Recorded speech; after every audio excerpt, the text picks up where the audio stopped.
Bienvenue pour ce deuxième épisode de podcast et d'Acas Couvert. Je suis très content d'être là. Ça fait un peu bizarre puisque ça va faire 2 mois que le dernier épisode est sorti, enfin le premier épisode. Donc je prends mes marques, c'est cool.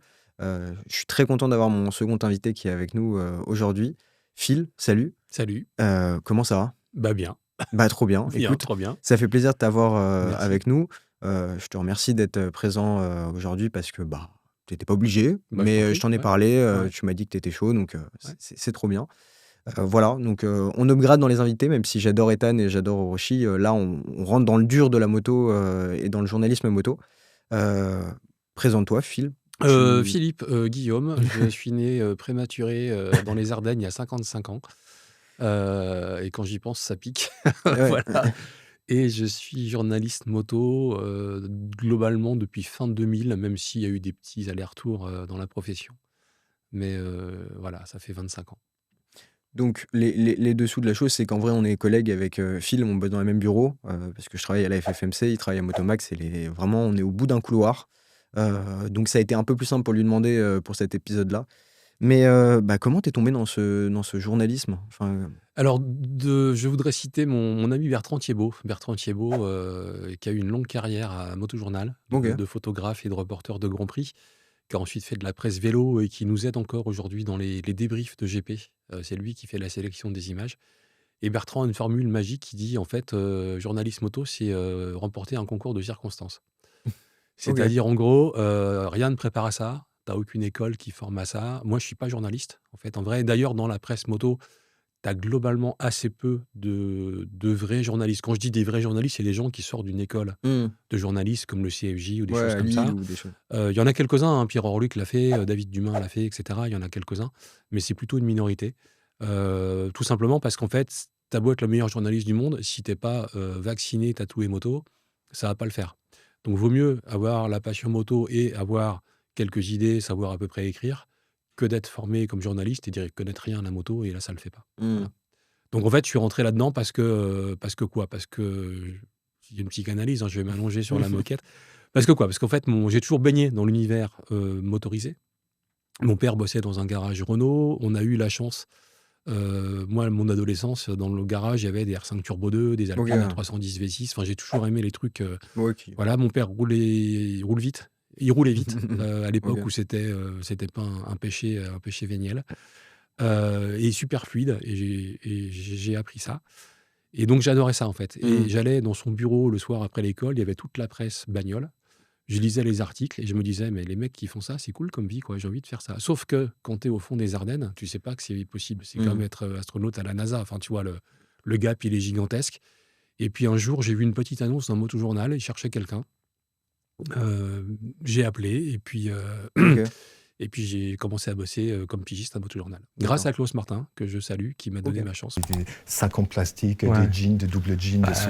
On a Ça tous existe. fait pareil. Moi, j'étais dans les Ardennes l'hiver, c'était violent aussi. Hein. Ça fait quand même un peu vieux con là, ce qu'on se dit. Oui, mais on Donc, est des vieux cons. Qu'à l'époque, j'avais une vie d'avant, en fait, j'étais prof. Voilà. Ok. Oui, c'est sûr que ça fait un gros changement. Bah, après, il y a toujours ce côté un peu écriture, un peu travail Oui, bien quand sûr. même, Mm. mais ça fait un gros changement.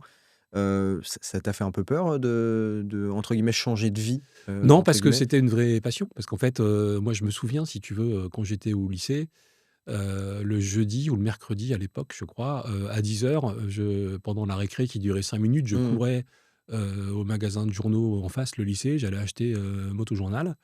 Et le cours de 10 à 11, je le zappais en lisant la presse. J'adorais OK. ça, c'était une nourriture, en fait, tu vois. Mmh. En fait, moi, je suis dans la presse et la presse moto. Je dirais, c'est le pouvoir des mots et le côté évocateur de l'imaginaire. C'est-à-dire, en gros, tu lis des choses, ça te nourrit, tu rêves un peu, ça vend du rêve. Tu vis cette passion un peu par procuration à travers les médias. OK. Voilà. Bah, tu Et l'as c'est dit ça quand qui même m'a un peu. donné. Non, mais maintenant, je suis dedans, mais Mmh. c'est ça qui m'a Ah oui, OK. donné. Je veux dire, moi, en fait, si tu veux, à 14 ans, comme j'habitais à la campagne, à 14 ans, tu as une mobilette. Parce que Mmh. sinon, tes parents, ils en peuvent plus de t'emmener à droite à gauche. Voilà. Donc, non, mais c'est super Oui, important, oui, bah, c'est de oui, la oui. mobilité. Euh, et puis, je n'étais pas spécialement. Moi, j'étais plus branché bagnole. Je te dis, mon Mmh. père avait des voitures sympas. J'étais plus branché bagnole. Et puis la mob, tu découvres une sorte d'indépendance et de liberté. Et je me dis, tiens, c'est quand même assez cool. J'y connaissais rien en moto. Mmh. Et pour moi, les motos, c'était deux roues, un phare. Je n'arrivais pas à les reconnaître, à les différencier. Donc un jour, j'ai acheté, je crois que c'était un moto-journal, je devais avoir 14 ou 15 ans. C'était toutes les motos du monde. Il y avait des hors-séries tous les Ouais. ans, tu vois. Et j'ai tout lu et j'ai tout appris par cœur. Parce qu'en fait, je voulais les différencier. Je voulais faire la OK, ouais. différence entre une Suzuki, une Honda VF, une Katana, Mmh. une Kawasaki. Parce que pour moi, avant, c'était totalement la même chose. Et là, j'ai commencé à m'intéresser à la moto, en fait. Et puis après, bah, en fait, moi, j'avais plutôt, quand j'avais ma mob, je me dis, tiens, à 18 ans, j'aurai une R5 GT Turbo, un truc comme ça, machin. Et en fait, j'ai basculé sur la Ouais, moto. bah, ouais. Voilà. Mais par question de budget ou par question Non, de. oui, parce que déjà, c'est Oui. moins cher. Mais non, par Ouais, vraie passion. Par OK, vraie ouais, passion, d'accord. ouais. Ouais, en fait, t'es tombé dedans, Et quoi. puis mes potes d'enfance, qui d'ailleurs me font toujours l'amitié d'être fidèles, certains viennent encore rouler régulièrement avec Moto Magazine. OK. On faisait de la mob ensemble, on fait toujours de la moto ensemble. Il y a un vrai truc qui se crée, Mmh. en fait, autour du deux roues. Mais donc il s'est créé dès le début, Ouais. en 50 entre guillemets, quoi. Ouais, tout à fait. OK, Ouais. ouais, Bah, mon d'accord. pote Olive, mon pote Brice, on faisait de la mob ensemble. OK, En ouais. fait, on était dans les Ardennes, donc on roulait tout le temps sous la pluie, parce qu'il pleuvait tout le temps à l'époque. Tous les mercredis, tous les samedis, tous les dimanches, on partait se balader, on finissait dans les bois, et puis on arrêtait quand il y avait une mob qui rentrait dans un arbre ou qu'on Ouais. crevait un pneu, mais Ouais, c'est sinon ça. on n'arrêtait pas, quoi. Tu vois. Mmh. Mais du coup, ça fait donc presque 20 ans enfin plus de 20 ans que tu es, 25. ouais 25, que tu es 25. chez Ça pique. Motomag. Non, C'est pas Motomax, c'est 4 ans. ah C'est OK, 4 ans et d'accord. demi. OK, 4 ouais, ans et demi, d'accord. ouais. Mais dans la presse Ouais, moto, ouais. ça fait, plus de 20 ans. 25. Justement, j'essaie d'abaisser Ouais. le chiffre, parce que déjà c'est énorme, mais ce qui va avec, c'est le nombre de motos que tu as pu essayer Ouais. et bah, tu as dû en essayer une bonne, pelletée, non, Ouais, un paquet, ouais. tu Alors l'estimes à aujourd'hui, je suis pas essayeur, moi je suis chef des actus à Moto Magazine, même si je suis un peu polyvalent et je fais un peu tous les postes. À une époque, j'étais vraiment essayeur. Bah, en fait, tu essayes globalement une moto par semaine pendant des années et des années. Il se trouve que j'ai une vie parallèle parce que je suis un peu hyperactif. Donc, Motomax, c'est mon vrai boulot. À côté, depuis 2014, ça fait 11 ans, je fais tous les essais de tous les numéros du Youngtimer Moto. OK. Donc là, j'essaye des anciennes. Donc, à une époque, on faisait 6 numéros par an, 4 motos, c'était 24 motos anciennes par an. OK. Donc pendant 10 ans, ça fait 240. Voilà. Ouais, donc on est sur un Voilà, bon on est un bon millier. ouais, On est un sur bon un bon millier, millier. ouais. OK. Et à côté, ça intéresse pas forcément les gens, mais j'ai une activité en presse voiture où Ouais. j'ai 3 magazines que j'alimente en essai de voiture régulièrement, ce qui fait que je me la pète un peu avec des caisses parfois un peu Ouais, ouais. sympas dans la cour de Motomag. Ouais, puis c'est plus sympa pour descendre à Lyon Et c'est ou plus sympa c'est pour aller ça, au salon de pour Lyon. les grands trajets, tu m'étonnes. Voilà. Bon, bah, alors du coup, aujourd'hui, le sujet, et pourquoi j'invite Phil, c'est pour parler donc de moto, évidemment, mais surtout pour s'intéresser à la question de est-ce que la moto alors c'est une question très vague et très, très facile, hein, mais c'était mieux avant Oui, merci, au revoir. Voilà. ou c'est mieux maintenant ou ça sera mieux dans le futur? Et quoi de mieux que quelqu'un qui a essayé plus de 1000 motos dans sa vie pour, de tout âge, des youngtimers, donc Ouais. des anciennes et aujourd'hui, de ce Mon qui plus sort, vieux quoi. truc, c'est une Dollar de 1929, Waouh! boîte 3 vitesses avec sélecteur au réservoir. D'accord, OK, Voilà. ouais, d'accord. C'est le Ouais, truc le donc plus voilà, vieux que on j'ai va essayé. balayer, absolument tout dans cet épisode-là. Voilà. Donc j'ai un peu pris le professionnel pour le sujet.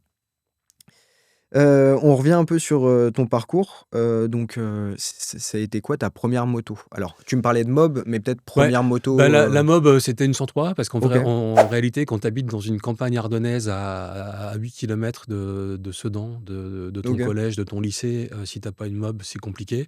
Donc en fait, on avait tous des mobs, tous mes potes, ce qui fait qu'on se voyait régulièrement. On allait au lycée avec, au collège avec. Et si tu découvres la liberté, aussi bête que ça, tu découvres le côté on roule en bande, en deux roues. Enfin, il y a une vraie communauté Mmh. derrière. Et ça, c'est l'esprit de la moto, en fait, hein. C'est pas la cylindrée qui compte. Tu découvres le truc, en fait, vraiment, avec la mobilette. Il y avait des clans, Motobécane, Ciao et Peugeot. Peugeot, Nous, on ouais. était Peugeot 103. Voilà. OK, ouais. Voilà. À savoir que beaucoup de mes potes les quittaient pour rouler à Bah oui, oui. Pas 90, toi? machin. Non, parce qu'en fait, avec Olive, notamment, on était des routards. C'est-à-dire qu'en fait, OK. l'idée, c'était... parce qu'en fait, quand tu quittes ta mob, tu la prends dans la gueule à un moment donné, parce que le moteur pète, tu vois. Nous, on était en moteur d'origine, avec un pot de détente, évidemment, parce que voilà. Mais on tapait pas les moteurs et on roulait pas à fond. C'est-à-dire qu'on roulait plutôt à 45-50 de croisière, histoire de faire de la borne. On était déjà des routards, en fait. D'accord, un Et peu un cruiser, ouais, en et du coup, 103, on quoi. a fait vraiment, moi, les mobs, je sais pas, j'ai pas calculé, mais on a fait des dizaines de milliers de kilomètres. Mais Ah, du ok, coup, ouais, sans d'accord. problème, Oui, parce bah qu'on les oui, oui. respectait, Oui, mais on roulait faut les beaucoup. faire quand même Ouais. en Bah, 50. quand t'es le double temps dessus. Oui, non, mais bien sûr, mais Ouais. enfin, surtout sur des longs trajets à la Ouais. suite, parce que évidemment, quand tu les as plusieurs années, bah, Mm. tu fais tous tes petits trajets, donc tu Bah, la commences mob, à je l'ai eu cumuler. 3 ans, Mais... de 14 à Et 17, tu en penses, fait. t'avais combien de kilomètres avec Je sais pas, mais de plusieurs dizaines de milliers. Ok, d'accord. Ouais, c'est sûr. Donc Ouais. en plus, fiabilité. Ah, bah, c'est fiable. Ok, ouais, Une mob, d'accord. c'est Oui, fiable. en même temps, ça consomme rien. Ouais. Ouais, ouais, ok. Et Première moto, première moto. Yamaha 125 DTLC. Ok, de quelle Blanche année? et rouge, 86. Ok, Blanche et d'accord. rouge. Pour l'anecdote, j'avais un copain qui avait la même en rouge et un autre copain qui avait la même en noir. Et on se baladait dans Oh, le Sedan avec nos 3 DTLC de 3 couleurs différentes. Une classe folle, pareil, j'étais tout le temps dessus. La DTLC, de mémoire, j'ai fait 35 000 bornes en 2 ans et demi. d'accord, ah ouais, ouais. Fiabilité totale, à part un câble d'embrayage, un câble de gaz, mais de conneries. Classique, quoi. Moteur, rien. Une moto formidable. Ok. Évidemment, elle était débridée parce qu'à l'époque, c'est les 125 qui étaient bridés, pas la mienne. Donc 22 chevaux, ça roulait à 140. Et Waouh. c'était fabuleux. Voilà. Ah, tu m'étonnes. Et je suis très fan de 2 temps, en fait, suite à ça. D'accord, ok. Ouais. Ouais, donc vraiment, autre question dans l'épisode, 2 temps ou 4 temps, Ah bah c'est 2 temps. ouais, moi je suis 2 temps. Ok, ouais, d'accord. Ouais. Déjà, ça montre un peu le côté peut-être ancien un peu plus, parce Ouais. qu'aujourd'hui, Bah, il n'y a plus de 2 temps il y a aujourd'hui, plus de 2 temps quasiment à part pas. en cross et encore, il y en a plus beaucoup. Ouais. Et la première moto que tu as essayée, parce que Pour la presse, là, on change complètement, j'imagine, de dimension même. alors, mon premier papier, c'est étonnant parce que je commence à faire des piges à Motojournal à fin 2000. À l'époque, Motojournal avait des grandes traditions de faire les sorties de la rédaction. Il y avait une grosse sortie l'été et une grosse sortie l'hiver qu'ils appelaient l'hivernal. Et il se trouve que l'hivernal, début 2001, Motojournal prend que des 50 à vitesse. Ah d'accord, ah oui, ok. Donc il y en avait une douzaine. Et toute la rédaction part de Issy-les-Moulineaux Ok. parce qu'ils étaient là-bas. Et on va à la concentration des éléphants au Nürburgring en 50 à vitesse. Waouh. Autant dire que, en plus, les 50 à vitesse, on les prend chez les constructeurs. Donc, ils Ouais. sont bridés à 45. Ouais, Enfin, là, il n'y a pas de... Donc, je crois que c'était début février. Donc, si tu fais ça tout seul, en fait, tu te pends une fois que tu arrives dans l'aine, parce que tu es à 45 à l'heure, Ouais, il fait tu froid, tu te cailles le cul, tu n'avances pas. Sauf qu'on était 12 ou 15. Ouais. Donc, en fait, c'était une course de Moto 3 pendant 3 jours. C'est-à-dire qu'en fait, D'accord. tu prenais la speed d'un mec, tu le doublais. Ouais. Si tu éternuais, tu perdais 10 mètres, il te fallait une demi-heure pour le rattraper. Ouais, ok, ouais. Et c'était une quinzaine de motos comme ça Ok, qui d'accord. vont de Paris Oh, le au cortège, quoi. Nürburgring en Allemagne Hum, en hiver. Et c'était génial. ok. Et il se trouve que à l'époque, moi j'étais jeune pigiste, c'est pas moi qui devais écrire l'article. C'était un des journalistes de Motojournal. Et je dis à Klaus Martin, tu sais quoi, je vais quand même t'écrire un truc, ça me fait marrer, juste pour essayer. Voilà. Je lui fais un papier. Et là, parce qu'en fait, quand t'es pigiste, tu commences par écrire une brève, tu vois, un truc comme ça. Je lui fais un papier, puis il me dit, tiens, c'est vachement bien, en fait, on va publier le tien. Donc mon premier papier, c'est 15 pages dans Motojournal. Incroyable. En 2001, ouais, voilà, Bah, ça non, a mais- lancé ma carrière. Puis surtout, pour le coup, vraiment sur une histoire un peu Ouais, sur sympathique, une quoi. C'est histoire. pas Ouais, juste ouais. un Oui, petit non, c'est pas un essai. essai. Non, non, C'est ça, tu racontes du vécu, tu racontes de c'est ça, l'humain. ouais. Ouais. Waouh. En Voilà. 50. Et c'était génial. C'était génial. Ouais, donc en fait, il n'y a pas vraiment de changement de dimension, entre guillemets. Après, tu as dû avoir d'autres motos. Et Toi, alors à après, titre, écoute, le deuxième essai, je sais plus très bien. Je me souviens d'un truc avec Thomas Beaujard. Je pense que ça a Ok. dû être dans la foulée. Thomas me propose de venir avec lui. On se fait un comparatif Aprilia Futura, Honda VFR 800. On part de Paris, on se fait la route Napoléon. On se fait un méga super hôtel-resto quelque part vers Gap, machin. Et je me souviens qu'après ce comparo, c'était les 24 heures du Mans. Donc j'ai tracé de la route Napoléon au Mans pour faire un papier pour mon journal. Et après, je suis rentré à Paris. Donc c'était une bonne semaine, en fait. Voilà. Ok. Ça c'est un de mes souvenirs importants. Ouais, tu m'étonnes. Est-ce que c'était le premier vrai essai? Je sais plus. Mais c'était un des premiers, en tout cas. Ouais. Ok. Et ça montrait aussi, en fait, que Motojournal faisait confiance aux jeunes pigistes. Parce que toi, ils me connaissaient à peine. Et tout de suite, ils Ouais, t'envoient ils t'ont sur un balancé dans les comparo. Ils te Ardennes. disent, tiens, on te retrouve au Mans dans 3 jours, on te Mhm. file une brêle. Voilà. Donc ça, Ah ouais, c'était donc cool. ouais. Et il y avait beaucoup d'essayeurs à l'époque, enfin de Oui, pigistes, parce essayeurs, que c'était MJ. Moi, en fait, si tu veux, le souvenir que j'en ai, c'est que tu m'as demandé tout à l'heure pourquoi je faisais ce métier. En fait, je lisais la presse moto et je reconnaissais les gens, leurs signatures, leurs casques, leurs trucs comme ça. Et dès que je voyais un nouveau nom apparaître dans une rédaction, ça me rendait fou de rage. Je me dis, mais c'est qui cet enculé? Pourquoi c'est lui qui a le job? C'est fait pour moi, ce métier, tu vois. Sauf que, encore une fois, tu es à Sedan, tu sais pas que c'est possible. Et un jour, j'arrive dans la rédaction de Motojournal et je rencontre pour de vrai Éric Malherbe, Laurent Cochet, Papy Lacombe, Mikou Montange, Thomas Beaujard. Putain, c'est les mecs que je lis tout le temps, ils sont là, ils existent en chair et en os. Donc c'est magique, en fait. Tu te rends compte de ça. Et puis tu commences à bosser avec eux. Et c'est cool, quoi.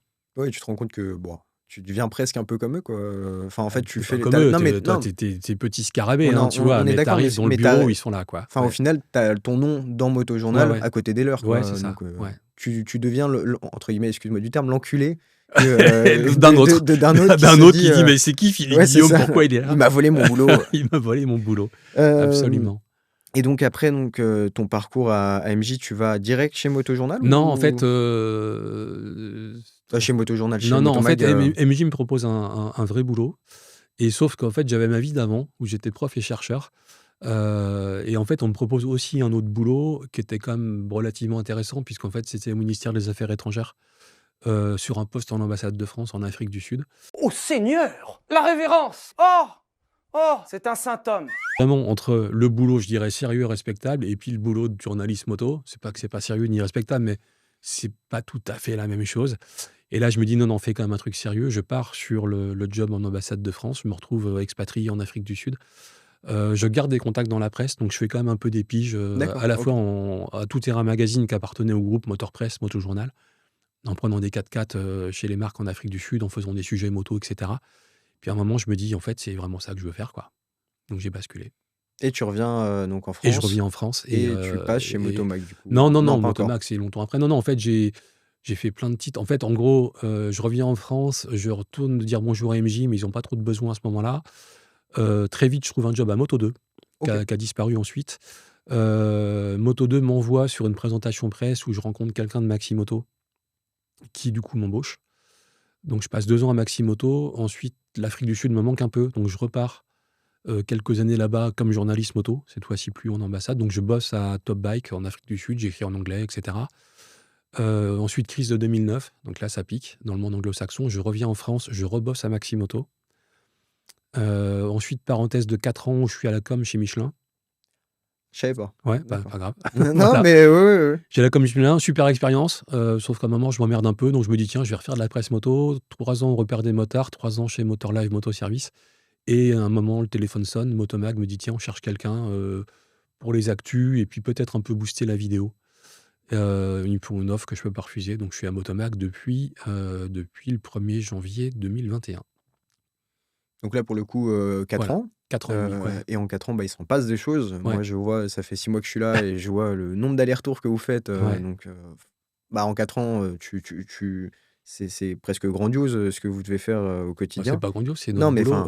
oui, Voilà. oui, mais Ouais. moi, je vois ça un peu, Ouais. peut-être pas autant que toi quand Mm. tu étais petit, mais je vois un peu le côté, tu sais, gamin avec des Ah yeux dans ouais. les étoiles, enfin des Ouais. étoiles dans les yeux. Oh là là, ça a l'air cool comme boulot quand même. C'est du taf, hein, l'air de Ah rien. non, mais Ah ouais. j'en doute pas, vraiment, puisque pareil, je vois les deux. Mm. Maintenant, enfin, avant, quand je lisais justement la presse ou je regardais des vidéos, je fais oh, ça a l'air cool quand même la Ouais. vie. Ouais. Ça part en voyage, c'est Mm. payé pour ça. Mais maintenant, quand je te vois au bureau derrière Mm. ou que je vois les textes que tu fais Mm. vraiment, je fais ah oui, bon, bah ça mérite. Enfin, Ouais. c'est entre guillemets 50-50, quoi. Mm. De pur plaisir, mais de Mm. pur boulot derrière Ah ouais. aussi.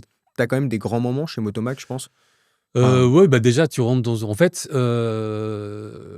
comment dire ça? À part Motojournal, il y a longtemps, j'ai toujours eu l'impression d'être un peu. En fait, dans la moto, tu as ce que j'appelle le premier cercle, c'est-à-dire les magazines hyper implantés, Moto Revue, Motojournal, Moto Magazine. Puis tu as un peu le deuxième cercle, c'est-à-dire Maximoto, Moto2, les sites internet, etc. Moi, j'étais longtemps dans le deuxième cercle. Et là, tu rentres dans le premier. Tu rentres dans un magazine qui a 40 ans d'existence. Tu rejoins une équipe où tu as que des professionnels qui sont tous un peu âgés, mais qui ont un passif monstrueux, avec une culture moto monstrueuse. Et c'est un honneur de rentrer dans ce cercle-là. Donc ça, c'est une première chose. Ensuite, moi, mon boulot, c'était un petit peu de booster tout ce qui était vidéo. La satisfaction, c'est quoi? C'est quand je suis arrivé, on était à 85 000 abonnés YouTube, on est à 156 000 aujourd'hui. Et puis qu'on a mis une programmation, on a fait les apéros, les débriefs de GP, les offs. En fait, moi, je suis arrivé le 1er janvier, enfin le 2 janvier. Je crois que le 15, on avait fait le premier off. Le 22, on avait le premier apéro. Et que depuis, la programmation, elle déroule. Alors après, c'est fait, en vrai, c'est fait un peu avec la bite et le couteau, hein. ouais, C'est-à-dire ouais. que les gens pensent qu'on est une équipe monstrueuse, on est 2,5. C'est fait à l'arrache complet, il n'y a pas beaucoup d'anticipation. Voilà, mais on arrive quand même à tenir un peu le truc. Moi, j'ai eu des défauts, parfois je parle trop, enfin, tu vois, non, mais c'est vrai, voilà. En ce moment, d'ailleurs, aussi. donc on n'est pas des... Enfin, on essaie d'être pro, mais c'est pas facile, quoi. Voilà. Et de toute ta carrière, donc de 25 ans, Ouais, 25. d'essayeur, de pigiste, en Ouais. tout cas de taf dans la moto, Ouais. est-ce que tu as une anecdote ou quelque chose enfin, un souvenir où tu te dis, ok, vraiment c'est cool ce que je fais Non, comme. en fait, les meilleures années, c'est Top Bike Magazine en Afrique du Sud. D'accord. Vraiment. Parce que quoi? Parce que je me retrouve rédac chef adjoint dans ce magazine, donc on bosse en anglais, on écrit en anglais, et cetera. Il se trouve qu'en Afrique du Sud, c'est le seul pays africain qui est comme ça, tu as un peu les mêmes structures qu'en Europe, donc tu as des parcs presse, tu as des constructeurs, tu as des motos de presse, donc en gros, tu t'appelles, tu veux la dernière BM, la dernière Honda, t'appelles, bim, tu l'as, ce qui est pas le cas ailleurs.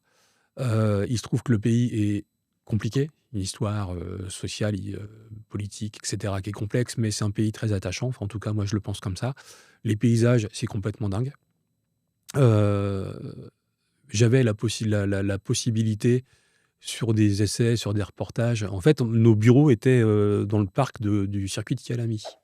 Donc D'accord. la salle de réunion, tu avais une fenêtre, une baie vitrée qui donnait sur un virage du circuit de Kialami.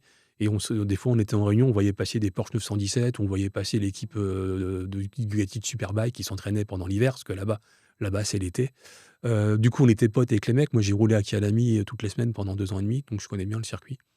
Voilà. C'est d'ailleurs là que j'ai pas mal progressé, en fait, sur piste. Et puis en fait, on avait le budget, c'est-à-dire que je faisais des comparos, des sujets voyage. On partait au Mozambique, on partait au Lesotho, on partait dans le désert du Karoo, on partait dans Namaqualand, enfin tu vois, faire des photos de dingue. J'avais des très bons photographes. Alors, tu te lèves à 4 heures du mat pour être quand la lumière se Ouais. lève à 5 heures et que c'est magnifique, mais voilà. Et ça, c'était. Et en fait, j'avais aussi un moment, tu regardes même plus la météo. C'est-à-dire que tu pars en essai, tu prends Ouais, même peu pas ta importe ce qui combine se de pluie, passe. tu fais tout le temps beau, en fait. Ouais. Voilà, donc Ok, ça, c'était cool. Voilà. ouais, tu m'étonnes. Et en plus, l'anecdote, c'est en fait, j'ai des souvenirs, on compare aux 1000 sportives, là-bas, elles étaient en full. En France, elles étaient bridées. Ah bah oui, en On plus. compare avec 4 sportives, on va de Johannesburg à Welcome sur le circuit de MotoGP. Et en fait, on retire les plaques d'IMAT, on s'en branle. On barre à 250 de croisière, on a les plaques dans les sacs à dos, les flics, on s'en fout. Enfin, tu vois, Ouais. la police. Non, en fait, c'est pas cool, faut pas dire ça, c'est pas Oui, bien. non, Mais mais. la police est corrompue, les excès de vitesse en moto, ils s'en branlent. C'est une liberté totale. Ouais, en fait, c'était presque un jeu vidéo, quoi. Mm. Non, mais enfin, Voilà. liberté Ouais, fois 1000, complet. quoi, en fait. Donc ça, c'est messieurs, en termes de conditions de travail et de kiffer ce que tu fais, les paysages, les machins, les photos, tout ça, c'est vraiment mes 3 années de journaliste 2006, 7, 8 en Afrique du Sud. Ok. Ouais. Ouais, ça a dû être compliqué de revenir en France avec les C'est limitations compliqué, de oui et non. vitesse, Oui, enfin, non, mais oui les et plaques non. attachées Oui, à la non, moto. c'est sûr. Non, c'est compliqué. En fait, la crise de 2009, elle a tout arrêté là-bas, parce qu'ils sont un peu à l'américaine, ils sont tous avec des crédits auto-variables, ils sont dans une civilisation de loisirs, donc quand ça s'arrête du jour au lendemain. Ouais. En France, on pleure, tu vois, mais on a un système social où tu as un amortissement pendant 2-3 ans, les choses vont quand même assez bien. Là-bas, c'est pas le cas. Voilà. Ouais, ils se sont pris un mur, en Ils fait. sont pris un mur. Ouais, Ouais. c'est ça. Donc moi, si tu veux, j'étais blanc dans un pays africain, dans un écosystème où tout s'arrête. Ouais. Fin de l'histoire, quoi. Oui, c'est ça. Donc, petit coup de téléphone, allô, Maxime Moto, vous cherchez quelqu'un? Ouais, je cherche quelqu'un. Ok, j'arrive. Voilà. Et bah aujourd'hui, tu roules en quoi? Aujourd'hui, je roule en Royal Enfield Bullet 500, Ok. Trial Edition, cadre rouge. Pour l'anecdote, je roule en fait en Bullet 500 depuis 2008. C'est ma 4e d'affilée. Ah, ok. Et j'adore ça. Je triche un peu, c'est-à-dire que quand j'ai besoin d'une moto pour un week-end, un road trip avec des potes, je prends une moto d'essai. Derrière, t'en parles, mais. Alors attention, il y a des gens dans la profession, je n'aimerais pas, mais il y a ce qu'on appelle les prêts de complaisance. Ils prennent une bécane, ils partent en vacances et il se passe rien. Moi, je déteste ça, je fais jamais ça. Donc je prends une moto d'essai, mais il y a toujours un papier, un essai, une vidéo, un truc comme ça. Voilà. Même si je m'en sers pendant les vacances. Ouais, donc en fait, Voilà. t'as autant de motos que tu voudrais dans l'idée. Voilà. C'est prétentieux de dire ça, Non, mais mais enfin, c'est très évidemment, prétentieux, contre un travail, hein, on est mais entièrement d'accord. globalement, Mais ouais, ouais, c'est possible. Ouais. donc, t'as une moto dans ton garage, mais t'en as, entre guillemets, enfin, puisqu'une Bullet, tu fais pas. Alors, c'est une super moto, hein, même Ouais. si je l'ai pas essayé, mais tu fais pas des road trips avec. C'est Si, pas. si, Si, en tu Bullet, non, je mais. suis... Non, attends, en Bullet, déjà, j'ai traversé l'Himalaya, en Bullet 500, pas avec la mienne, mais avec une autre. Bah voilà, bah, tu vois, quand je te parle d'anecdotes, Tu ça vois, peut être. j'ai traversé l'Himalaya. Je suis allé avec ma compagne, avec ma 2e Bullet. On est allé dans le Sahara, en partant de Paris, à la frontière algérienne et du Maroc, dans le sable et tout. On a fait 6000 bornes. En fait, tu peux rouler. Le truc que tu peux pas faire en bullet, c'est d'être pressé. C'est-à-dire, non, mais Ouais, non, mais tu te dis pas, tiens, je suis à Paris ce matin, je vais ouais. bouffer une bouillabaisse à Marseille ce soir en prenant l'autoroute à 140, c'est impossible. Par contre, si tu veux faire ça, c'est 2 jours et demi de route par les routes de campagne les plus paumées possibles. Mmh. Et là, c'est des souvenirs pour la vie. Ouais, tu Mais m'étonnes, tu peux ouais. pas faire autrement. C'est une moto qui roule à 80-90 de croisière. Ouais, donc en fait, tu Voilà. vas moins vite, mais entre guillemets, tu profites plus. Enfin, c'est plus un coup. Enfin, tu Ouais, cruises tu vois, plus, entre pour guillemets, quoi. l'anecdote, ça sera dans Motomag numéro 419 du 15 avril. Pour l'anecdote, on a fait un comparo, tu as vu les motos dans la cour, on avait Ouais. les 350 Honda, la nouvelle GB, on avait la Kawa 230, une Bullet 350, une Benelli 400, et j'ai pris ma propre Bullet 500 pour accompagner le truc. On est parti en Belgique pendant 3 jours, on a fait 900 bornes, 2 petites routes, et c'était cool. Ouais, tu m'étonnes. Voilà, Non, mais je dis pas qu'il faut aller c'était vite cool. pour que ça soit cool, Ouais. hein, au Moi, j'aime bien contraire. les motos de 200 chevaux, c'est pas le problème, mais j'aime bien aussi me traîner en Bullet. Ouais, je comprends. Voilà. Et donc, Euh, c'est ma 4e. c'est ta Ouais, 4e. en fait, en vrai, la première, si tu lis la presse anglaise ou les gens qui lisent la presse anglaise, dans la presse anglaise, auto comme moto, tu as une tradition des véhicules longue durée. C'est-à-dire que tu gardes un véhicule d'essai pendant 6 mois ou 1 an, etc. Et la première, c'était ce qu'on appelle une long term bike.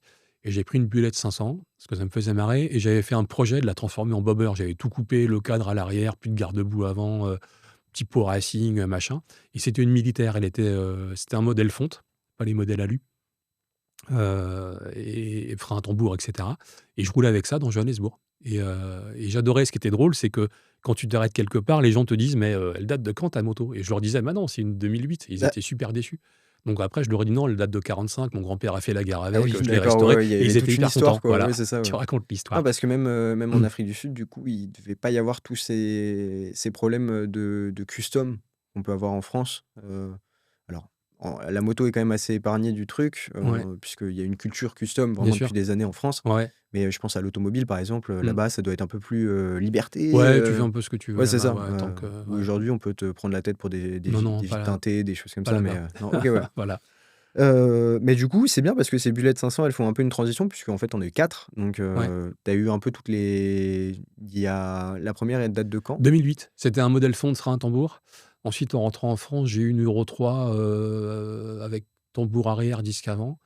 Et ensuite, j'ai eu 2 Euro 4. En fait, comme elle s'arrêtait, je me suis dit, je vais acheter les dernières parce que je vais la garder longtemps. Et Ok. aujourd'hui, j'ai une Euro 4 avec l'ABS. Voilà.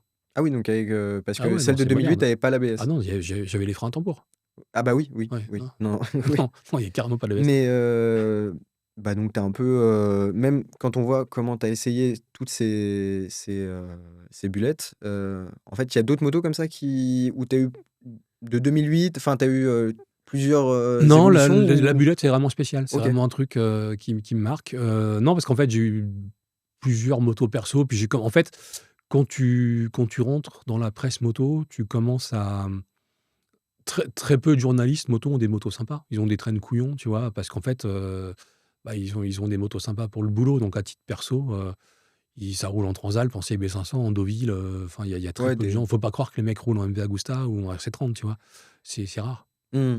Voilà. Bon, bah, vous avez compris, il a une expérience vraiment des bullettes, mais des motos en général. Quand tu compares une moto d'il y a 30 ans Ouais. et une moto d'aujourd'hui, c'est quoi les plus gros changements que C'est tu le remarques? châssis. C'est le châssis? Ouais, parce qu'en fait, il y a 30 ans, il y avait déjà des moteurs qui marchaient vraiment fort. En réalité, tu prends un gros 4 cylindres japonais, une Kawasaki Z1000J de 82, tu prends une GSX 1100, tu prends une FJ 1200. Ça marche déjà très très fort, sincèrement. Sauf qu'à l'époque, les suspensions, c'est pas terrible, les pneus, c'est pas terrible, les freins, c'est pas terrible, les cadres, ça se tord. En fait, moi, je suis assez admiratif, notamment parce que pour mon boulot dans Youngtimer Moto, je rachète régulièrement sur eBay des motojournal ou des motorevues de l'époque parce que j'ai les essais de l'époque, j'ai les prix, j'ai les sensations, etc. Déjà, les mecs roulaient énormément. En fait, à l'époque, un essai, les mecs partaient une semaine, etc. Ça roulait totalement à fond. Les mecs étaient débiles, hein, ils roulaient Hmm. comme des dingues. Et les motos, c'était des merguez. Je sais pas comment ils faisaient pour rester vivants. Ouais, pour Sincèrement, rentrer à la mais maison le sincèrement, soir. essayeur moto, aujourd'hui, avec les contrôles de traction, l'ABS, les pneus, les machins, c'est facile. Essayeur moto en 70, quand les mecs se tiraient la boue en permanence avec des motos qui étaient dangereuses, respect. Franchement, gros respect. Alors, loin de moi l'idée de pousser au vice et à cette réflexion-là, mais il y a beaucoup de gens qui comparent les motos d'avant et les motos d'aujourd'hui en disant: «Celles d'avant avaient une âme». Alors, elles étaient Oui. super dangereuses, mais au moins tu Mmh. sentais quelque chose vraiment de vivant, Ouais, entre tes jambes, sans mauvais jeu de mots et ouais, bah, certes, tu risquais «plus» oui. entre guillemets, mais tu vivais plus, si je puis dire ça comme ça. Alors, moi, j'ai pas 30 ans d'expérience dans la moto et j'ai même pas 50 permis. Donc, les motos d'il y a enfin, la plus ancienne que j'ai essayée avait l'ABS et c'était, Ouais, ouais. bah, elle date d'il y a 2 ans, quoi. Donc, Mmh. c'est pas j'ai pas essayé de vieilles motos, mais, est-ce que tu as aussi ce feeling-là un peu Bah, de oui, parce que déjà les carburateurs te donnent un comportement mécanique que ne te donne pas une injection. C'est beaucoup plus lisse, c'est beaucoup plus neutre. Aujourd'hui, tu as une espèce d'uniformisation, des technologies, c'est-à-dire que, énormément de constructeurs te font le fameux bicylindre vertical cadet 270 parce que c'est pas cher à construire, parce que tu as une seule culasse et cetera. En fait, à l'époque, jusqu'aux années fin 90, hem, il était pas rare que les mecs fassent un moteur pour une moto. ah oui, carrément, ouais. Aujourd'hui, on est toi, Ouais, il y a Yamaha, une le gamme entière CP2, le avec, ouais, c'est ça. CP3, bah, tu as un moteur et puis tu as 5-6 motos autour de ça. Chez Honda, avec les CB500 et cetera, c'est pareil. À l'époque, les mecs te faisaient un moteur pour une moto, en fait. Voilà, donc ça coûtait un pognon de dingue. Hem et puis tu avais aussi la technologie du 2 temps, qui était quand même un truc fabuleux, qui s'est arrêté pour des questions d'émissions et cetera, dans le courant des années 90. Donc oui, elles avaient une âme. Après, dire qu'aujourd'hui les motos ont pas d'âme, c'est faux. C'est-à-dire que effectivement, une CB500, une MT-07, bon, ça te colle pas des grands frissons, mais un V4 italien, c'est quand même quelque chose. Un gros V2 KTM, c'est quand même quelque chose. Un crossplane de chez Yamaha, il se passe quand même Ouais, des trucs. Une Kawasaki ZH2 compressée, oui, ça vit. oui. Voilà, il y a quand même des motos sensationnelles, tu vois? Mmh. Ouais, donc de manière générale et globale, peut-être un peu moins, mais il y a quand même des motos aujourd'hui où tu te dis: «Bah, ça Ouais, vit, un peu quoi». moins, je sais pas, en fait, parce que il y a un côté «c'était mieux avant» auquel je souscris pas forcément. Mmh. En réalité, encore une fois, il y a des motos qui sont neutres, voilà, mais tu as des motos qui sont fortes en sensations. Je vais répéter, tu vois, les moteurs Indian, les 1890 AR ou même le dernier liquide, le Power Plus 112, sincèrement, ça marche. Un Harley 117, ça marche vraiment. Un V4 italien, c'est fabuleux. Je te dis, Mmh. tous les 4 cylindres, crossplane, compressés, machin, Oui. ça t'arrache les bras.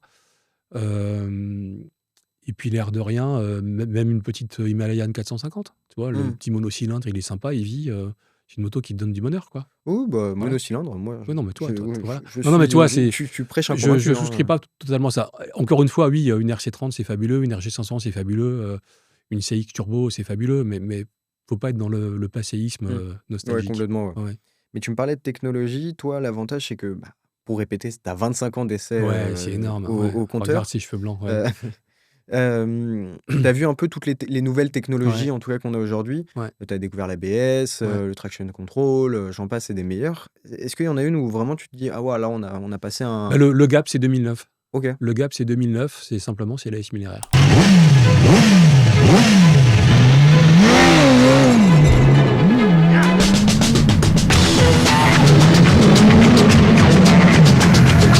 Et elle change tout. Elle change et en plus, elle est pas chère. Elle change complètement la donne et Honda va changer le game avec ça. À l'époque, tu avais des Guzzi, tu avais des Anglaises que tu prenais dans la gueule dès que tu accélérais un peu. Elle change tout. Ensuite, pendant de 69 à 85, il se passe globalement pas grand-chose, c'est-à-dire que tous les modèles qui sortent, et il y en a beaucoup, c'est des CB 750 améliorés. C'est-à-dire qu'on est sur des cadres qui sont lourds, on est sur un 4 cylindres. OK, Kawasaki passe au refroidissement liquide avec la Ninja, mais conceptuellement, c'est la même chose. 85, GSX-R 750. Là, pendant 24 ans, il se passe rien. C'est-à-dire, en gros, tout ce qui suit, c'est des GSX-R améliorés. On passe au refroidissement liquide, on change la forme du cadre, mais c'est un peu la même chose. En 2009, BM sur la S1000RR, et là, tu as une moto qui fait 200 chevaux et qui a tout le package électronique. Anti-patinage, anti-wheeling, ABS sur l'angle, contrôle de traction, cartographie moteur, ce qui n'existait pas avant, en fait. D'accord, ils sont Tu vois, arrivés bah non, vraiment parce avec qu'en un fait, gap, en vrai, si technologique, tu veux, tu avais les Italiens avec les 1098 machin, qui étaient un peu compliqués à piloter. Tu avais toutes les Japonaises les R1, les GSX-R, etc., qui sortaient 170 chevaux, etc., mais sans aucune électronique. Donc, tu pouvais quand même te faire un peu peur. Une ZX10 à l'époque, c'était violent, hein, c'était Ou un dur à peu mal. piloter. Je crois que c'est toujours violent une Non, c'est ZX10, devenu non? plus simple. Non, D'accord. franchement, elle s'est adoucie. En fait, aujourd'hui, une des plus violentes, c'est la CBR 1000. Ah ouais? Ouais, parce qu'en fait, ils avaient le contraire. C'est-à-dire qu'ils passaient pour des mecs qui faisaient des motos un peu mièvres. Donc, ils se sont dit, OK, on va se sortir les doigts. Tu on va parles de faire la un truc. dernière en Ouais, date, la là? toute Ouais, dernière. ok, Non, la d'accord. CBR 1000, RR. Ah, R, ok. ouais. Ah oui, ok, oui. Donc, elle fait 217 chevaux et franchement, elle te fait mal. Alors qu'une ZX10 qui était violente, ils l'ont adoucie pour la rendre plus facile à piloter. Mais en 2009, BM sur la S1000RR, on a tout le package électronique. Aprilia suit en 2010 avec la RSV4. Et puis ensuite, les Japonais prennent un coup sur le casque. Ils se disent, putain, qu'est-ce qui se passe? Ils mettent quelques années à réagir. Et aujourd'hui, tu ne peux pas avoir une moto sans électronique. Ouais. Et ça change tout. Parce qu'en fait, et d'ailleurs, ça a tué les 600. Parce qu'en fait, les 600, c'était des sportives accessibles. Mais aujourd'hui, le premier débile peut rouler sur une 1000. Parce qu'en fait, il a les assistances. Ok. Voilà. Ouais, donc en fait, même une sortie d'A2, quelqu'un. Moi, je suis pour la gradation quand Ouais, même non, dans mais tout je ça. suis entièrement d'accord avec Mais toi. voilà. Non, mais ça a changé le jeu, vraiment. Ouais. Ok, ouais. Voilà. Ouais, donc le dernier gap là qu'on a eu aujourd'hui, Bah, c'est puisque tu 2009. parlais, ouais, Ouais, c'est 2009 ouais. et c'est la S1000RR. Ouais, Ok. ouais, pour moi, ouais. Alors après, aujourd'hui, tu as les boîtes semi-robotisées, machin, auxquelles je souscris pas forcément. Mais en techno, oui, et 2009, c'est la dernière grosse évolution. D'accord. Bon, bah, on est peut-être parti pour 10-15 ans encore de cette Evo. Ouais. Est-ce que tu as parlé plusieurs périodes de moto? Est-ce qu'il y a une de ces périodes-là que tu vois un peu comme un âge d'or? Alors, je parle pas de la globalité Mhm. de ce qu'est la moto, donc la culture, Mhm. les gens dedans, le social, la sécurité. Je parle vraiment là de l'objet. Écoute, si je me réfère un peu à mon métier, je pense que les mecs ont dû kiffer à partir de 85. C'est-à-dire que la GSX-R, parce que tu avais en fait des motos puissantes, mais qui commençaient à tenir la route. Sincèrement, les essayeurs de motos années 70, je sais vraiment pas comment ils restaient vivants. C'est un gros mystère. En 85, tu as les pneus radio qui arrivent avec les Michelin en 86. Là, tu as les cadres alu, ça commence à freiner. Et puis, tu as encore une vraie liberté au niveau vitesse, etc. Donc, je pense que les mecs ont dû passer de belles années. Moi, je mettrais un peu ça, ouais. Deuxième partie des années 80. Et avec une moto que tu as en tête là-dedans ou... Bah, la GSX-R, hein, la VFR Ouais. 750, les ZR 1000, les gros cadres alu, enfin voilà, c'est des motos qui. Il y a un vrai gap technologique en fait sur cette période-là. Et un truc de sécurité quand même qui... Bah, elles tiennent la route. Ouais, c'est ça. Elles tiennent la route. Donc elles vont toujours plus vite, mais elles tiennent la route, donc ça change tout, quoi. Ouais, tu m'étonnes. Mm. Bon, bah, on a parlé un peu moto présent, un peu moto passé. Dans le futur, puisque dans l'idée, même si ça a 25 ans d'essai, tu vas continuer, donc tu vas en essayer d'autres. Bah, tant qu'on ne me vire pas, ouais, Ouais, je c'est ça. reste, ouais. Tu dois essayer de plus en plus, même dans ton boulot d'essayeur automobile, enfin de journaliste auto, tu essayes beaucoup de véhicules électriques. Ouais, en voiture, Ça, je me ouais. rends compte Ouais. vraiment à chaque fois que je vois que tu as une nouvelle voiture, c'est Ouais. presque quasiment que des Ah bah là, en ce électriques ou moment, des j'ai une hybrides. Audi SQ6, Ouais, c'est ça. 500 chevaux électrique, voilà. Et même niveau moto, nous-mêmes à la FFMC avec Eric Thiollier, on commence à être un peu attaqué par la moto électrique. Je rigole en disant ça, hein, évidemment. Mais c'est quoi ton avis là-dessus Non, bah, la vie, en fait, c'est que moi, j'y crois pas. D'accord. J'y crois pas parce que il y a deux problèmes qui sont la capacité de batterie. Parce qu'en fait, une moto, tu es limité en termes de volume. Aujourd'hui, les records, c'était Energica, d'ailleurs, qui a coulé. Ils avaient réussi à mettre 22 kWh de batterie, mais la moto, c'était un plomb, elle faisait 280 kg. Et pour moi, il n'y avait aucun plaisir de conduite. Tu l'as essayé? Ouais, je l'ai essayé. Ouais. D'accord. Des marques comme Zero arrivent à mettre 17 quelque chose kilowattheure en gardant un poids correct. Des marques comme LiveWire, ils sont à 10 ou 11. Yadea, ils sont à 6. Et le problème, en fait, c'est la vitesse de recharge. C'est-à-dire qu'une moto, tu n'as pas le câblage électrique, tu n'as pas du 800 volts, tu n'as pas Ouais, tout tu ça. peux pas aller vite. Et tu peux pas recharger vite. Donc pour moi, c'est une vraie problématique. En fait, en vrai, dans l'équation, il y a un truc qui marche pas. C'est-à-dire qu'une moto à plus de 20 000 balles, qui fait 150 bornes et tu as besoin de 4 heures pour la recharger, c'est pas mon usage. Après, ça correspond... En fait, en vrai, tu me files aujourd'hui une moto électrique, je suis hyper content. Vraiment. Pour aller bosser tous les jours, c'est génial, ça pousse, tu as des reprises instantanées, c'est silencieux. Quand tu es au feu rouge, tu te rends compte de la nuisance sonore des gens autour de toi. Tu te dis, si on était tous silencieux, il y aura peut-être moins de débiles dans cette ville de tarés qu'est Paris.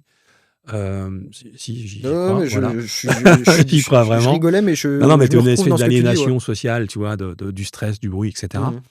c'est génial, sauf que j'ai pas 22 000 balles ou 25 000 balles à mettre Ouais, tu là-dedans. m'étonnes, Voilà, donc Ouais, donc ça peut être une alternative, entre guillemets, alors peut-être pas aujourd'hui, mais quand ça va un peu plus se démocratiser, ça pour va peut-être l'instant, réduire au niveau pour des prix, l'instant, je vois non? pas la techno. C'est-à-dire que la techno de la recharge rapide, je la vois pas arriver. Et en plus, alors Honda va arriver avec un truc, on sait pas trop ce qu'ils vont mettre dedans, mais il y a une moto qui est prévue. Tous ceux qui ont essayé, genre Triumph, BSA, machin, ont abandonné les projets. Parce que tu te dis, bon, bah, en fait, c'est pas viable, on devrait la vendre. BMW a abandonné. Mmh. Ils avaient une moto sportive électrique, ils ont dit non, on devrait la vendre 35 000 balles, ça marchera pas. Donc ils ont arrêté. Donc si tu veux, pour livrer des pizzas en scooter, c'est très bien, parce que ça fait du local. Pour un usage commuting, c'est parfait, sauf que le prix colle pas. C'est-à-dire que Ouais. moi, encore une fois, tu me files une Livewire S1, je suis hyper content. La moto, elle est cool, elle tient la route, elle pousse, j'adore, mais elle vaut 30 000 balles.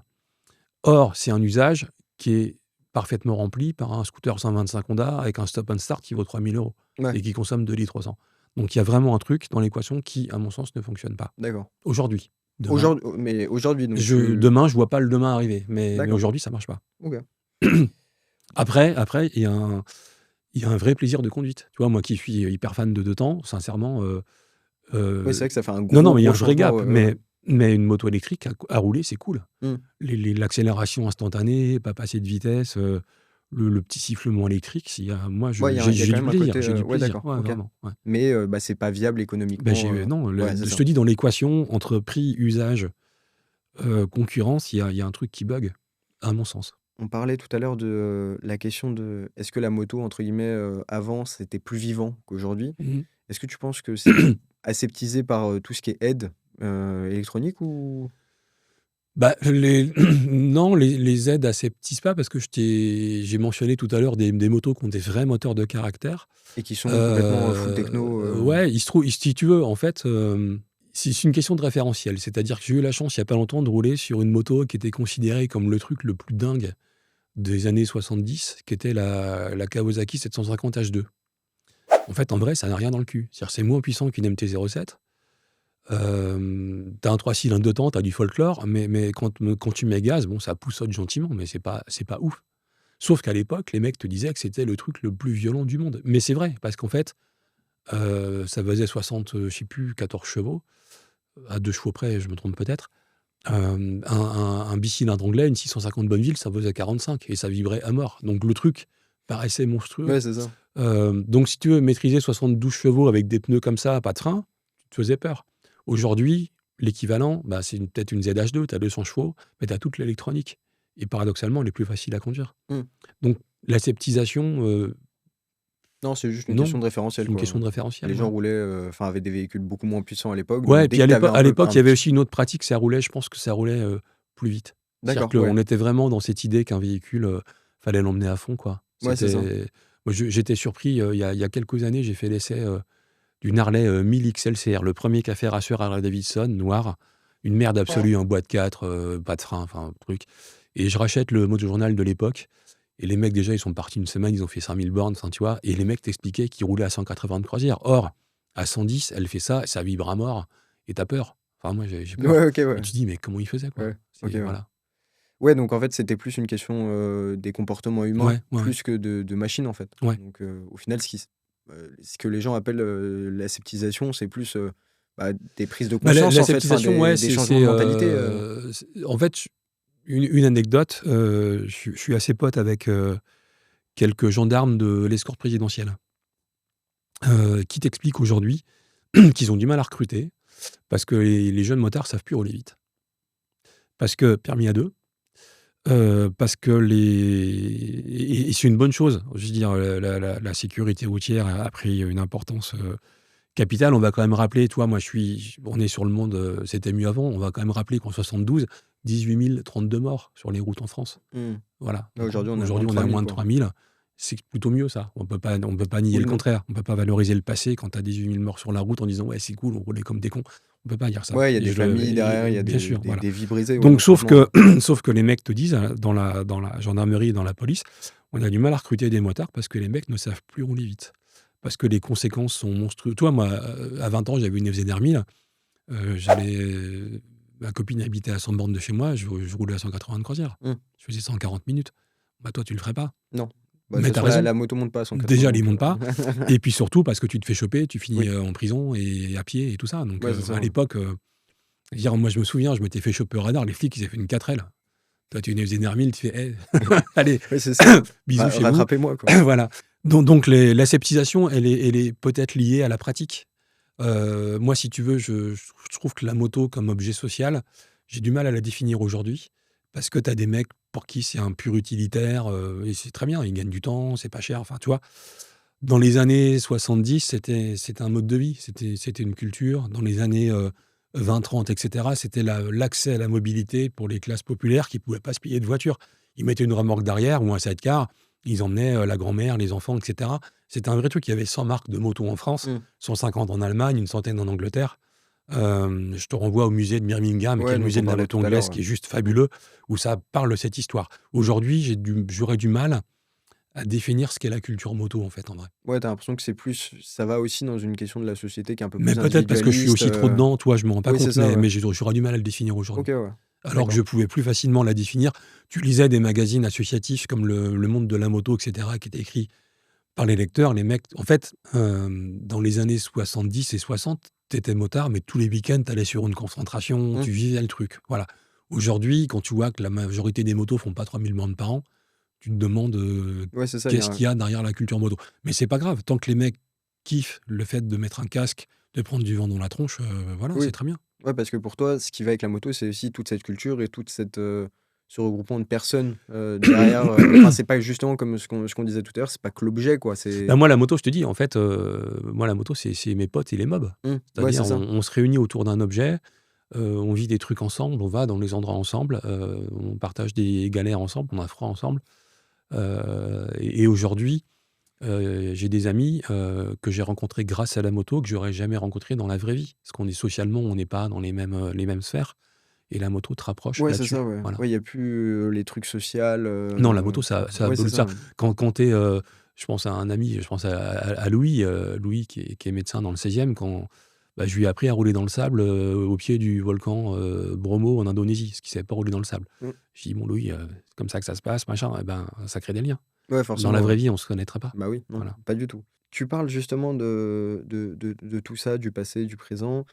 Au niveau du futur, on voit des transformations chez certains constructeurs. Je pense Ouais, à BMW ouais, avec le CE02, oui, si je dis pas de bêtises. ouais. Ça, tu vois ça comment? Bah, Enfin, moi, c'est très bien. En fait, Non, mais ce que je veux dire, c'est que ouais.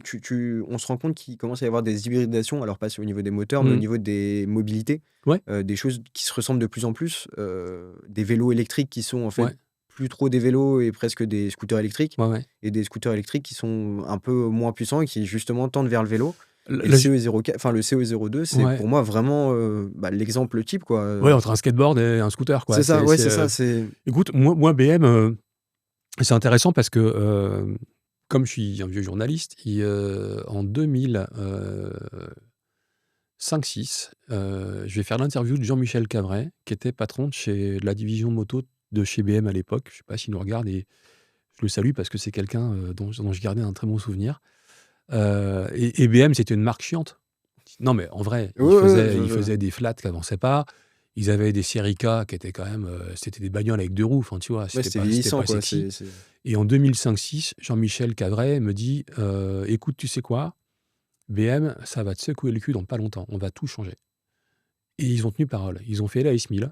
Ils ont fait des flats qui prennent 9000 tours et qui font 145 chevaux. Ils ont fait des 6 cylindres. Ils ont fait des motos fun, légères. Et ils sont transformés. Et je trouve ça assez cool parce que l'image que moi j'avais de BM dans ma jeunesse, mais jamais je me serais projeté sur une BM. Aujourd'hui, tu me files une M1000 XR, putain, mec, Ouais, moto de débile, hein, attention, ouais. mais j'aime bien. Oui, c'est ça, ils ont juste rajeuni et en fait, Ouais. ils sont avec leur temps, entre guillemets, Ouais, et ouais. là, c'est juste. Et à l'époque, ils faisaient, j'ai plus les chiffres, mais ils faisaient 30 000 motos par an. Aujourd'hui, ils en font 180 000. Oui, bah oui, Voilà, oui. donc tu Bah, vois, et ça a tu marché. prends la GS, par exemple, qui est Ouais. le top vente Bien sûr, depuis bah, 2 ans, c'est la non? Un plus... an, un an Ah et non, demi, mais ça non, fait 2. 10 ans, la GS, c'est la meilleure moto. C'est la plus Ah oui, grosse d'accord, cylindrée ok, vendue dans le ok. monde. Ouais. Ouais, donc en fait, Ouais. après, je parlais en France, mais Ah, mais en France aussi, mais dans en le monde France, ça aussi, fait, quand ça même. fait plus de. Enfin, j'ai plus les Si tu chiffres. cumules les Adventures et les GS, ça fait des années Ouais, qu'elle est devant. d'accord, Et on ouais. parle d'une moto qui a entre 25 et Oui, 30 000 balles. oui, Ouais. c'est ça. Ouais, on est Ouais. sur un budget, quoi. On n'est Donc, pas non, sur. BM, c'est très bien. Donc, du coup, qu'ils aillent explorer le CO02, le C-Evo, le Ouais, premier scooter électrique. Super. D'ailleurs, en fait, c'est un peu un contre-exemple parce qu'on parlait de l'électrique tout à l'heure en disant qu'aucune marque établie, parce que c'est un monde de niche, c'est-à-dire que c'est des acteurs qui ne va pas arriver, aucune marque établie n'a fait de l'électrique. Bah en fait, si, BMW avec le CEVO. Ouais, c'est ça, avec Voilà. toute leur partie Ouais, scooter, ouais. CE04. Donc moi, je trouve ça très bien, si tu Mm. veux. En fait, encore une fois, il n'y a pas de jugement de valeur sur la cylindrée. Enfin, on fait pas du concours de Hobbit, en fait. En Mm. vrai, tant que tu prends Non, du vent dans la complètement, ouais. tronche et que tu es content, Ouais, c'est ça, ouais. bienvenue dans la famille, quoi. Ouais, Enfin, ok, moi, je ouais. suis pas sectaire là-dessus, tu vois. Mm. C'est, Oui, bah en même de temps, toute façon, tu quand tu pars roules d'un en Peugeot Bullet 500, 103, tu ouais, peux c'est pas. ça. Ouais, tu pars Voilà. d'un Peugeot 103, c'est Ouais, ouais. compliqué d'avoir été sectaire. Ouais, ouais. Et puis je trouverais ça, enfin, c'est de Et la puis, trahison, quoi, un peu. en plus, il y a des gens qui resteront toute leur vie en CO02, et puis s'ils sont contents, bah, très bien. Et puis il y a des gens Mm. qui vont se dire, tiens, c'est quand même sympa, si je passais sur une vraie moto, bah, tant mieux. Bon, alors, on discute de moto depuis bientôt Depuis 1 1 heure. heure, voilà. Moi, j'adore, hein, je pourrais passer Mm. ma journée à en parler. Mais la question de cet épisode, c'était concrètement, est-ce que tu penses que la moto, c'était mieux avant, Ouais, aujourd'hui, et on va même pousser où ça sera mieux dans le futur? ouais. C'est quoi la réponse, entre guillemets, un peu globale que tu pourrais faire C'est le sujet super piège. Aujourd'hui, encore une fois, j'ai un peu du mal à définir ce qu'est la moto comme objet culturel. C'est-à-dire qu'effectivement, tu vois, est-ce que ça nourrit toujours autant la passion des gens? Je sais pas, je doute un peu en fait. Quand tu vois qu'aujourd'hui, tu as plein de marques qui proposent des LOA, des machins, enfin ça devient un Mm. objet de consommation un peu comme une voiture, et cetera. Mais je manque peut-être de recul à force d'être tellement la tête dedans, tu vois? Voilà. L'univers auquel je me rapproche le plus, c'est peut-être les années 70, même si j'avais 1 an, tu vois? Donc Mm. voilà, mais à l'époque, les témoignages que j'en ai, hem, il y avait un côté religion, c'est-à-dire que Ouais. tu étais motard. On va quand même rappeler, si tu veux, que le motard, socialement, représentait une menace. Et ça renvoie à la création de la FFMC, Mm. cette Ouais, magnifique complètement, ouais. entreprise pour laquelle tu travailles. En gros, la France, elle est de droite, c'est Giscard. Le motard, socialement, c'est pas du cadre Ah non. à mocassin réglant qui va à la défense en GS, c'est plutôt du prolo. Mm. C'est plutôt de l'ouvrier, c'est plutôt des blousons noirs, et ça fait un peu peur, en fait. Ouais, même Et avec les c'est films, avec les séries. voilà, et c'est cette image-là. Alors, c'est un peu un cliché, mais c'est quand même, il y a quand même un socle. Et cette image-là fait peur à la société bien pensante de la France de droite de l'époque, et c'est pour ça qu'ils veulent limiter l'usage de la moto, notamment par la vignette. Mm. Et la gauche s'empare du sujet parce qu'ils voient une base électorale, et Mitterrand est élu et fait Mm. sauter ça, et voilà. À l'époque, être motard, c'est une procession de foi, quoi. Tu vis le truc, c'est une identité. Ouais, c'est ça, Voilà, c'est une c'est... identité. Aujourd'hui, est-ce qu'être motard, c'est une identité? En fait, je sais pas. Pour plein de gens, Ouais, ouais. oui. Pour toi, probablement.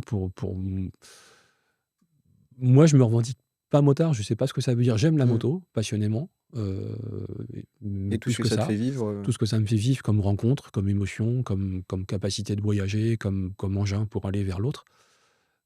Me dire que je suis motard, je sais pas, en fait, en vrai. Ouais. Alors qu'à une époque, ça voulait dire quelque chose. Et puis après, encore une fois, sociologiquement, c'était mon père qui était dans les Ardennes, qui est né en 45, te raconte que tout petit, ses parents n'avaient pas de voiture, mes grands-parents n'avaient pas de voiture, et il y avait une moto, une 125, je sais plus quoi, une remorque derrière, la grand-mère, les enfants, et ils Ouais, partent et en hop, vacances partant avec en ça. voyage, quoi. Donc la moto a représenté ça. Aujourd'hui, je te dis,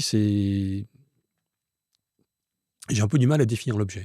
Ok. Voilà. Mais parce que là, on parlait donc dans une globalité, hein, on Ouais. parle pas que de l'objet, Ouais. on parle sécurité. Oui, Enfin, non, mais la sécurité, ça fait des c'est progrès. ça, Non, mais enfin, ça, il n'y a pas de doute là-dessus, mais évidemment. dans une globalité, Ouais.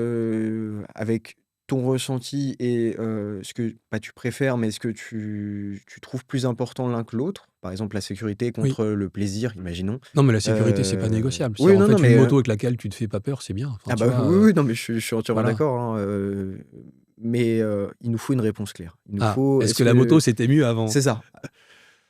Non, parce qu'en fait, ça revient à ce que je disais tout à l'heure. Tant que tu prends du vent dans la tronche et que tu es content, voilà, la moto, ça reste. Il se trouve que hier, à Motomag, j'ai tourné une émission avec Jérôme qui fait le magazine Apocalypse. Je ne sais pas si tu sais ce Si, que c'est. complètement, ouais. Voilà. Qui est un truc absolument dingue. Moi, j'aime Et beaucoup. le personnage est dingue aussi. Et Jérôme te disait... Alors lui, en fait, ce qui est intéressant, c'est qu'il y a un gros tabou dans la presse moto. C'est la mort. On Ok. n'en parle pas. On n'en parle pas, on publie pas de lettres de gens qui ont eu des pépins. Voilà, c'est le truc. On vend du rêve et la mort fait pas partie du rêve. Jérôme, lui, il en parle. Et il te dit, bah, en fait, on parle de la mort parce qu'en fait, faire de la moto, c'est pas anodin. C'est-à-dire qu'on n'est pas débile, on veut pas mourir, mais c'est risqué. Mmh. On peut pas nier le contraire. On s'est tous cartonnés, on va tous se cartonner. Peut-être pas toi, je sais pas, mais moi, j'ai un fémur en 3 morceaux. Enfin, j'ai eu du bol, hein, je suis Mmh. plutôt peu tombé dans ma carrière, tu vois, mais Ouais, il y en a qui en ont pas eu et non, qui sont non, restés, non, quoi. en vrai, il y a dans la presse moto, il y a des cartons, mais il y a pas beaucoup de drames, vraiment. Donc, je pense que une part de chance, les mecs savent rouler, voilà, mais il y a pas beaucoup de vrais drames. Et lui, il en parle. Et il te dit faire de la moto, c'est pas anodin parce qu'à un moment, tu peux pas occulter cette notion de risque. Alors, faire du ski extrême, de l'alpinisme, tu vois, il y a un chiffre qui est intéressant, c'est que le Tourist Trophy, c'est très clivant. Tu as des Mmh. gens moi, je suis jamais allé, j'aimerais y aller. J'aimerais venir Je avec toi. pense que dans la société aseptisée dans laquelle on est, peut-être qu'un jour ça va s'arrêter parce que le carton de trop, tu vois, bon Mmh. voilà. Au Tourist Trophy, il y a eu en tout 250 morts. Ouais, pour 200 éditions, même, C'est enfin, pour énorme. une Bah centaine. non, Non, une le centaine premier c'est d'éditions, ouais, pardon. 1900, j'ai pas la date en tête, mais je crois que c'est 1903 ou 1907, Ouais, c'est ça. une Donc, Norton, un moteur Peugeot qui a gagné. J'ai plus le chiffre, mais c'est début 1900. ouais, il y avait plus d'un mort par édition, 250 quoi. morts, voilà. Et tu as plein de gens qui te disent c'est insupportable, on peut pas tolérer ça, etc. Ok. L'Himalaya, il y a eu 500 morts. Dans la montée de l'Himalaya, tu as même des cadavres qui sont encore en haut parce que les mecs n'ont pas réussi à les descendre. Faire le Tourist Trophy, tu passes pour un débile. Grimper l'Himalaya, tu passes pour un mec cool.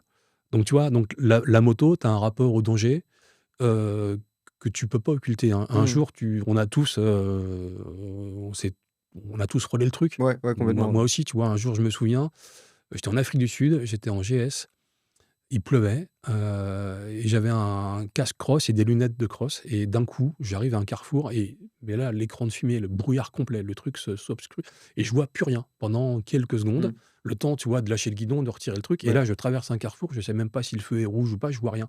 Et je me dis, j'aurais pu me faire shooter. Enfin, tu Bah vois, oui, oui, et le oui. gros moment de stress. T'as des moments comme ça. T'as une caisse qui arrive en face, qui se déporte. Ça m'est déjà arrivé Mmh. dans le Morvan avec des potes. T'es sur une petite route et à un moment, t'arrives en haut Oui, d'une il côte double et en t'as virage une ou en caisse en sortie face de de toi. virage Et et tu fais, oh putain, qu'est-ce que je fais? ouais. On a tous vécu des trucs comme ça. Donc, faire de la moto, c'est pas anodin pour ça. Donc, entre guillemets, c'est mieux aujourd'hui parce que, Non, parce que ça, encore une fois, tant que tu es sur un guidon, que tu prends du vent dans la ouais, tronche c'est et que ça. tu kiffes, ça reste en 1920 comme en 2050, je l'espère. Ça reste un moment de liberté. Sylvain Tesson, je suis pas fan de tout, mais Bérésina, c'est quand même assez puissant. Je sais pas si tu l'as lu. Non, C'est bah, je en fait, c'est c'est une transposition de la retraite de Russie de Napoléon, d'accord. et il refait la même route en sidecar l'hiver. Et c'est un mélange passé, présent, les mêmes lieux, les histoires, Ah, c'est assez brillamment OK. écrit. Sylvain Tesson dit le casque est le seul espace privé de méditation intérieure. Waouh! Et c'est assez vrai. C'est-à-dire Mmh. que quand tu es dans ton casque pendant des heures et des heures, ben, tu as une évasion, Ouais, t'as que toi, tu que que avec toi. toi pour Tu vois, réfléchir, moi, avec ma compagne, on roule, on a fait le choix tous les deux de ne pas avoir le système de communication. Ah oui, ou vraiment c'est entre guillemets «chacun fait son voyage», Bah, enfin, on se c'est tape sur ensemble au l'épaule, on niveau se ouais, c'est raconte ça, des trucs, mais bon, on se parle pas. mais il y a plein de moments, Et c'est où un tu es tout choix seul, ouais. commun. Ouais, Ouais, OK, ouais. voilà. J'ai le souvenir, je suis allé à Dakar avec une 125 chinoise en 2010, c'était cool.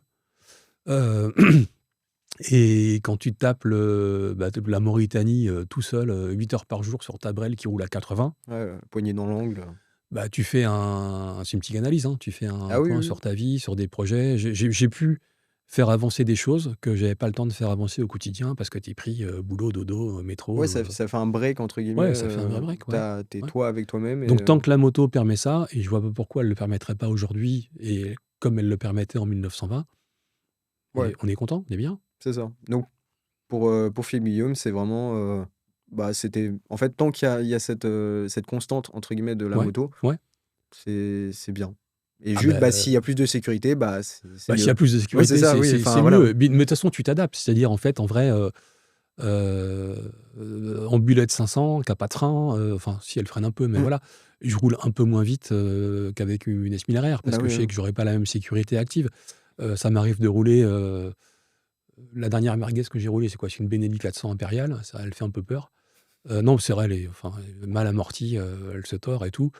Bah, tu rentres en virage, enfin, tu t'adaptes, en fait, Mmh. tu rentres moins vite qu'avec une moto plus performante. Ouais, tu m'étonnes. Tu roules avec une 125 Peugeot TLX qui a pas de frein, bah, tu Et tu sais que forcément, tu ouais. pas de frein. Ouais, bah, oui. Ouais, Voilà, alors tu la prends peut-être au voilà. premier virage, mais tu t'en rends compte. Oui, bah, en fait, ce qui est assez magique dans la moto, en fait, moi, si tu veux, c'est ce que m'a apporté mon boulot. En fait, tu cernes 80% d'une moto en 3 virages. Mmh. C'est-à-dire Ouais. que tu vois tout de suite comment ça se comporte et ce que tu peux faire avec. Et derrière, après, tu adaptes, Oui, bah oui. justement, Mmh. en fonction de tout ça. Mmh. Bon, ouais, c'est bien, on a parlé du passé, enfin, du présent et du futur. Ouais. Parmi tout ça, alors le futur, bah, il n'existe pas encore, donc c'est Bah, le compliqué, mais futur, moi, si, il y a 2 choses que je vois arriver, c'est, les boîtes robotisées, franchement, c'est mon côté vieux con, c'est-à-dire que moi, j'ai vécu, 40 ans sans ça. Je pourrais très ouais, bien vivre encore 40 ans sans ça. Maintenant, c'est du marketing, hein. Les mecs te disent, aujourd'hui, toutes les voitures ou presque sont automatiques. Bah, on va faire des motos automatiques parce que les mecs, ouais, c'est ça, ouais. savent plus passer de vitesse. OK, très bien, voilà. Ce que je vois arriver, c'est la Chine. Mmh. La Chine, en fait, mon premier salon de la moto en tant que pro, c'est 2004 et les gens m'avaient dit: «Ouais, tu vas voir les Chinois, machin», ça nous faisait rigoler. Ils faisaient vraiment des merdes, Ouais. des 125 pseudo rétro cool, totalement pourris. Ça a duré très longtemps. Là, depuis, d'ailleurs, j'ai écrit plusieurs papiers dans Motomag récemment là-dessus. Depuis, 1 an, 2 ans, ça change Mmh. de dimension. Avec CF Moto, Ouais, alors CF, QJ, c'est même pas une mmh, question de marque parce qu'en fait, c'est une question de produit, c'est une question de d'accord, qualité ouais. de produit. C'est-à-dire qu'aujourd'hui, on est sur des trucs, voilà. Alors après, moi, je suis sensible à l'histoire que me raconte une marque, donc j'ai plus envie d'acheter une Royal Enfield, ou une BM ou une Honda qu'une QJ Motor ou une, Xi Jinping, Mmh. motorcycle, tu vois? Mais les jeunes, comme toi, peut-être que vous êtes plus Oh non, moi je perméables à suis ça. ouais, non, moi bah, en fait, ça dépend de Ça dépend qui, l'utilité tu et ça vois? dépend, Mmh. bah, dans l'idée, j'aimerais bien avoir 2 motos. Alors déjà, il faudrait que Mmh. j'arrête d'avoir des galères avec la mienne, Ouais. pour pouvoir, considérer, le fait d'en avoir une deuxième. Mais ça me dérangerait pas, mais il faudrait qu'il y en ait une des 2 qui ait un peu une histoire, un peu ce Mmh. côté, peut-être une Ducati, un Ah, une truc un Bullet peu, 500, une Bullet ouais, 500, c'est la base. l'ayatollah des Bullet Voilà. 500, et justement, à part les Bullet 500, si Ouais, dans tout ce que tu as essayé, dans tout ce que tu as possédé aussi, comme ouais. moto, tu devais en garder une. Ah bah, la Bullet, je garde. Non, bah, non, pas la Bullet. Non, non, si, non, mais Non. je la garde. Déjà, en fait, en vrai, ça vaut rien, donc Ouais. elle est payée, je la garde. En vrai, si je quitte le métier ou si on me vire demain, l'objet que j'aimerais avoir, c'est un sidecar Orola. OK, J'en ai déjà eu un, mais j'habitais dedans Paris, donc c'était un peu compliqué à gérer, c'est donc pas l'endroit, quoi. je l'ai gardé 1 an et puis je l'ai vendu. Mais si je quitte la presse moto, je quitte Paris, je vais à la campagne ou à l'étranger Et tu te prends un side. et je prends un side Ural, ouais. Parce qu'en fait, moi, j'ai un problème, c'est que je roule trop vite. Ouais, avec un Donc side, en c'est un Bullet peu 500, tu peux pas avec un et en side, side Ural non plus et je trouve que c'est une façon de voyager, de partager, ce qui est assez fascinant, c'est qu'avec un Ural, tu t'arrêtes quelque part, mais tu as tout le village qui vient de parler. Enfin, c'est un ouais, bah, objet oui, de complètement, rencontre qui est c'est incroyable. Les vieux, les jeunes, tout le monde adore ça. Et puis c'est un combat, un side. Ça va pas droit, ça aime pas tourner ni à droite ni à gauche. C'est un combat permanent. Et à 80 à l'heure, tu vis des trucs et ça me plaît en fait. OK, ouais, donc J'aime bien les motos de 200 chevaux, hein, j'aime bien rouler à vite, ouais, tu bien mais je aussi, me retrouve plus là-dessus. Ouais. OK. Bon, bah, merci Phil, De rien. ça a été un grand plaisir, déjà, bah, je te remercie vraiment d'être Non, non, je présent t'en parce prie, que, je vais raconter ma bah, life, ça intéresse ouais, c'est personne, ça. mais voilà, ouais. Bah, c'est pas que ta life, il y a quand même un côté un peu Ouais, expérience, ouais. Mmh. enfin, tu en penses ce que tu veux, mais, bah, moi, je te voyais petit, enfin, Mmh. petit, il y a 5-6 ans et je me disais: «Ah, c'est sympa ce qu'il fait comme, Ouais, ouais. comme boulot», donc, je vois un peu le côté, achievement du Ouais, truc ouais. de, bon, bah, là, on est dans la même pièce, ça fait 1 heure et demie qu'on parle moto, Mmh. bah, c'est cool la vie, quoi, Ouais, ouais. je suis Ah content. bah, non, mais la Donc, moto, c'est fédérateur. ouais, c'est ça, Ouais. complètement, et puis même, je m'en suis rendu compte en rentrant, à la fédé et tout ça et même quand j'étais bénévole à la fédé, je me Mmh. suis dit: «Waouh, en fait, je traîne qu'avec des gens qui ont l'âge d'être mes parents, voire Ouais. plus vieux que mes Ah bah, je parents». pourrais être ton Ouais, grand-père, c'est ça. Coco, ouais. Peut-être pas non plus, mais Tiens. mais c'est vrai que j'ai rencontré des gens qui avaient genre 70 ans, donc Ouais, qui ont ouais. l'âge de enfin, qui sont un peu plus jeunes que mes grands-parents, mais Ouais. quasiment et en fait, je discutais avec eux et Mmh. j'avais l'impression de bah, la moto vraiment réunissait le truc et j'avais pas l'impression qu'il y avait cette Mmh. différence d'âge, Bah, non. du tout. Non, C'était non. vraiment juste entre guillemets 2 passionnés, Laurent Cochet, à Motojournal, me disait, «Quand tu fais de la brel, tu restes jeune, éternellement» Bon, bah, et il a raison. c'est un joli mot de la fin quand même, Voilà. pour l'épisode. Ouais. Merci beaucoup d'avoir suivi cet épisode d'À Casque Ouvert, le 2e. Le 3e, je sais pas quand il sortira, faut déjà que je trouve un nouvel invité, faut que je trouve le budget. Mais voilà, je suis très content d'avoir ce bon deuxième épisode. Voilà, merci beaucoup d'avoir suivi cet épisode. À la prochaine.